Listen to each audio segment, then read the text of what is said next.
Hello, আমি পলাশচন্দ্র রায়।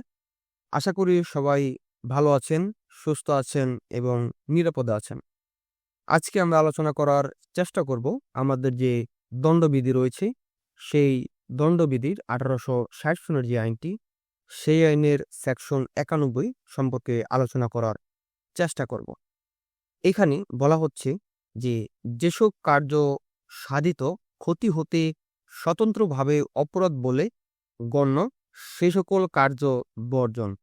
অর্থাৎ এখানে বলা হচ্ছে যে সকল কাজ সম্মতি দানকারী ব্যক্তি বা যার সপক্ষে সম্মতি দান করা হয়, তার প্রতি যে ক্ষতি সংগঠন করতে পারে বা যে ক্ষতি সংগঠনের জন্য অভিষ্ট হতে পারে বা ক্ষতি সংগঠন করার সম্ভাবনা থাকে, তা হতে স্বতন্ত্রভাবে অপরাধ বলে বিবেচিত হয়।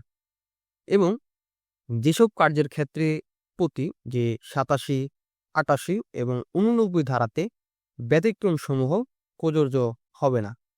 অর্থাৎ এখানে বলা হচ্ছে একটি উদাহরণে যে গর্ভপাত ঘটানো নারীর জীবন রক্ষার উদ্দেশ্যে সরল বিশ্বাসে ঘটানোর ক্ষেত্র ব্যতীত। অর্থাৎ কোনো নারীর জীবন রক্ষার জন্য গর্ভপাত করানো যাবে না।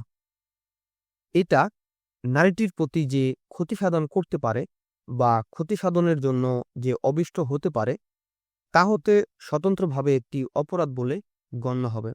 অতএব এটা অনুরূপ ক্ষতির অজুহাতেই অপরাধ বলে গণ্য হবে না। এবং যে অনুরূপ যে গর্ভপাত ঘটানোর ব্যাপারটি, নারীটি বা তার অভিভাবকের সম্মতি যে কাজটি রয়েছে, সেই কাজটি ন্যায়সঙ্গত প্রতিপন্ন করতে পারে না। আশা করি বুঝতে পেরেছেন এই সেকশনটিতে কি বলা হয়েছে।